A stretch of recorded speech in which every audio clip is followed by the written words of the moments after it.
Asikubingelele sibombele kwi-channel igama uphasa abaningi channel New Flick sibeka ngokuyithoba sibeka ngozehlisa sibonga ithuba uNkulunkulu asipha lona sikhulume ngamaphupho amabili amathathu sinethemba lokuthi ke uma siphendula umuntu oyedwa njalo uma siphendula umuntu oyedwa kodwa kuphenduleka abantu abaningi ngoba ngeke sikwazi ukubaphendula bonke abantu ngesikhathi siwangi ukuthi nebaningi kanza kwethu kodwa ke siyasithemba ukuthi ngokuphendula nje oyedwa esokuphenduleka abantu abaningi asikhulumela ngoGladys Botseyane othena la if you dream about a person who puts a lot of vegetable on your head and she disappeared and you don't know your way back home so asichaze kanjena uphupha la mhlophe ubona ama vegetables amashe futhi avuthiwe upha masikhuluma ukuvuthwa sikhuluma ngo ripe not ukuvuthwa as in cooked no masikhuluma la ngama vegetables amashe futhi avuthiwe upha uhle kakhulu osuke libika la ukuthi mhlophe uzoba nempumelelo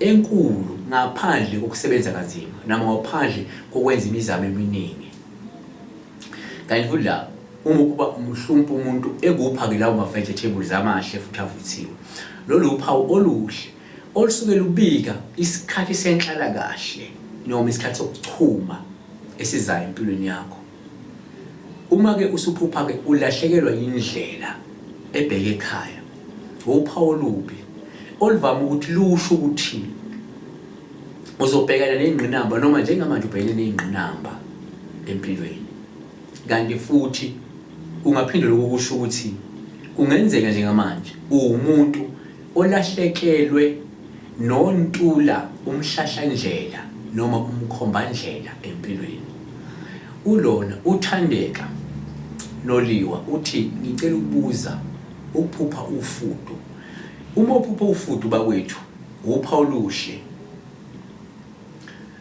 umuntu libona olungachaza ukuthi umvuzo waloko ozama ukuthi ukufeze empilweni ongaba mhlophe business noma umsebenzi othile noma okunye okwenza empilweni uzowuthola kodwa uzoza kancane kancane empilweni kanti futhi uma ulibona ufudo okunye lingakubika la ukuba nempilo ende lingabika ukubekezela lingakubika futhi ukuthobeka ukuba umuntu othobile okuyithobile empilweni kanti lingakubika futhi ukuvikela noma ukuvikeleka kanti futhi lingakubika ukuphokophela phambili empilweni ufudo umdumbu angazi uma ngibiza kahle isimdumbu NG uthi ke la ukhuluma ngokuphupha amanzi into esingayibalo la ngokuthi uma uphupha amanzi uma uphupha ubona amanzi ahlanzekile agcwele leyo ngilazi noma leso sitsha uwaphuza ke uphawu oluhle futhi olubika inhlanhla enhle nenkulu ongase ube nayo esikhathini esizayo usibusiso ngwenya sibuda uthi ke la yena ukuphupha ungaphasi kwentaba okumele uyenyuke umnyango wongena nokukhiphela entabeni omunye umuntu engalahleka angakafiki eminyango okukhiphela entabeni engakusho usibuda iphupho lakhe ngiqondi kahle nginqothi angazi kahle angizwa phinde ngichaze lento ayishoyo uthi uphuphe phasta kunendlu ngaphansi kwentaba okumele uyenyuke umnyango ongena nokukhiphela entabeni omunye umuntu angalahleka angakafika eminyango okukhiphela entabeni amanye amaphupho ngenza kwethu kuba lulu umuntu uma ekufonela ukwazi ukuthi umbuze but ngiyacela inamba yami ngingakwazi ukuyisebenzisa uma kunamanye amaphupho ungifonele sekwazi sikwazi ukuthi ungifonele direct sikhulume nalo uzokwazi ukubuza ama question bese ngiphendula but ke ngimphendule uma uphupha ke intaba upha esingalibalula la njengokusebenza kanzima esingalibalula njengokunqoba izithiyo esingalibalula njengokuphakama empilweni uma kulenyaka le ntaba yayinyuka ngasho ukuphakama empilweni ngaphezulu kwengxabano noma inkinga osukubhekene nazo nsuku zonke empilweni futhi omunye umuntu uyaliphupha intaba ngenxa yokuthi mhlawumbe idalwa ezimembethe, idalwa zentaba noma idalwa edinga ukuthi akanyuke intaba eyothola amandla yokukhuleka khona. Yabona? Kanti uma uphupha la usubona le indlu ke singaba uphawu lokuvikeleka nokuphepha nakuba zikhona mhlawumbe inkinga nezingqinamba empilweni. uNoxolo Khanyile yena uthi uma uphupha ibhubesi usho ukuthini. Ngokunye liyamjaha kwesinye isikhathi ngisuke ngihleli nalo. Esingakubalwela ukuthi uma uphupha ibhubesi singabe uyalibona noma uhleli nalo. Uphawu oluhle futhi olungachaza amandla onawo, olungachaza mhlawumbe isithunzi, ongachaza futhi ithonya onalo mhlawumbe empilweni noma kubantu.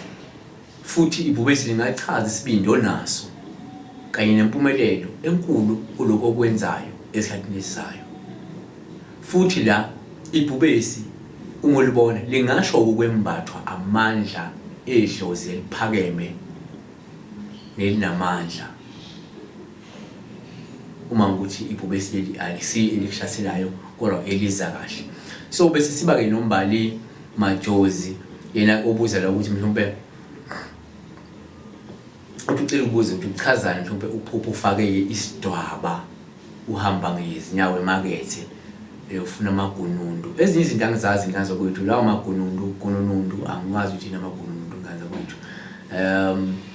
Kodwa engingakubalula la ukuthi uma uphupha mhlawumbe ugqoka isidwaba, isidwaba saba uphawu oluhle lolungasho ukuthi uzongena kwesinye isigaba empilweni maduze.